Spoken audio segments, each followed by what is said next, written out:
when Christian Pulisic skipped the Mexico friendly for load management, everybody was crying about it, upset, blah, blah, blah. Yeah. What's he doing? He's putting Milan first. That was a friendly. That was a friendly. This is an official game. Mm-hmm. And everybody's like, that's fine. Let's move over to Mauricio Pochettino, Chuck, because he had a couple things to say in his press conference. And specifically against Tyler Adams, or about Tyler Adams, who wasn't called into this one. It's public that we wanted to sign him in Chelsea. When we arrived in Chelsea, I remember that I was in USA, in Chicago, that we have a conversation by Zoom like now with you. And after we didn't sign, the club didn't sign him because he was injured and was a long time, injured. That is why in the end we cannot, but we already know, and we know how important, but we need to provide, the good platform for him to get his best. And in the moment that we really believe with Bournemouth and with him and with us, with our team, that this is the perfect time to join us, for sure he's going to be here. It's not a player that we need to have here to know and to bring for nothing, or to bring only to have contact, because we already know, we know the capacity of him to play and to compete, and of course is for sure is going to have the moment. In the moment that we all believe that he's going to be fit for us, he's going to be here for sure. Your thoughts on the decision to not bring in Tyler Adams, even though he just started this past weekend for Bournemouth? I'm all for it. But right now, it's about getting Tyler Adams fit, healthy, strong, in a rhythm, in good form. So let him stay at the club. Let him get the right medical treatment. It's about time putting him first. He is so important, I think, in the big picture, that you're not going to risk him against Jamaica. In what we have enough talented players to get the job done without Tyler Adams. So this is an opportunity look at how stacked our midfield is, right? The depth is in our midfield, from Weston McKennie to Yunus Musa, who's now playing wide right, but to Johnny Cardoso, to Gianluca Busio, to Tanner Tessman, to, the list goes on and on. So for me, you don't risk him in this competition, and you hopefully get him back fit in form in March, where he's hopefully been injury free, and we go from there. Let's put Tyler Adams first. Let's have a sliding doors moment here, Chuck. What if he had signed with Chelsea? Where do you think that would have played out for him? Clearly injured. It's probably the number one answer.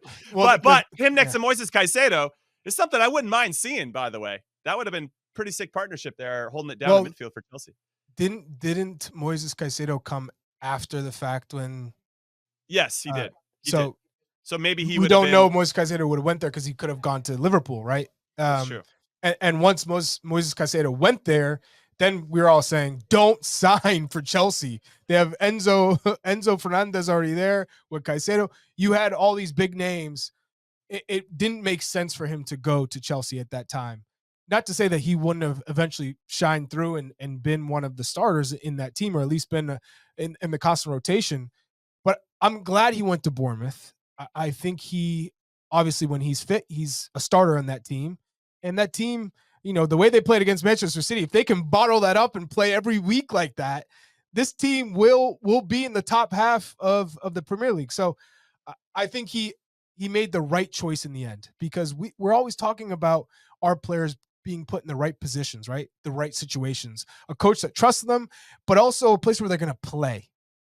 Yeah, I agree. Every week at Chelsea, if you're not playing absolute sensationally every week, you're bound to be rotated, even if you're playing great. Look at how guys are constantly being changed in that team. And then you're giving an opportunity to somebody else who's a star basically on their international side. So I'm happy with the way that Tyler Adams has developed. I'm happy that he's in a good place at Bournemouth, a solid club with a good coach. Let's go.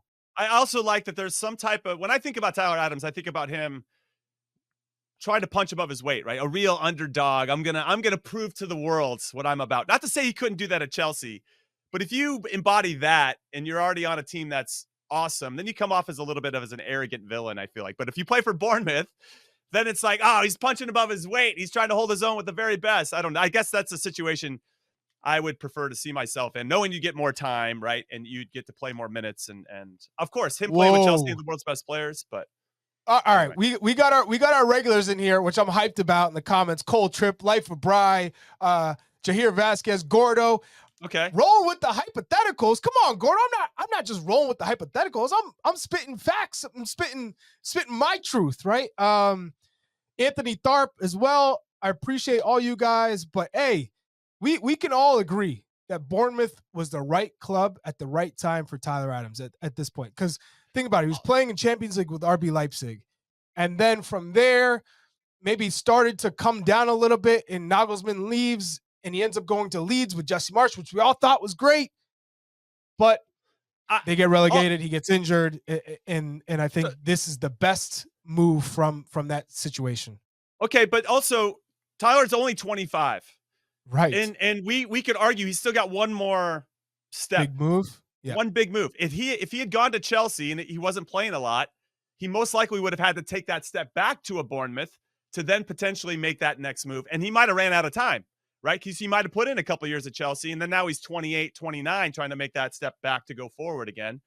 And then I don't know. I believe that timing could work out. If he can stay healthy from here at 25, 26, proves himself, can be a guy they can trust and give you 90 for a full season, which is, I think, what everybody's waiting for, then the bigger clubs are going to be calling, and they'll be looking for him at 27 and 28 to be that point, that main focus that a team can build around from like 28 to 31 years old, right? I don't know. I actually like the timing of him going to Bournemouth. Had he gone to Chelsea, it just could have just messed up that rhythm and flow that's starting to set up and emerge. Absolutely. So we'll have to wait and see. But yeah, interesting. Another thing, Ivis is in our private chat talking to us right now. He says, when Christian Pulisic skipped the Mexico friendly for load management, everybody was crying about it, upset, blah, blah, blah. Yeah. What's he doing? He's putting Milan first. That was a friendly. That was a friendly. This is an official game. And everybody's like, that's fine. We got to make sure Tyler's healthy. See, there's a big difference, though. But he's trying to trigger us in the private chat. Yeah, he's trying to.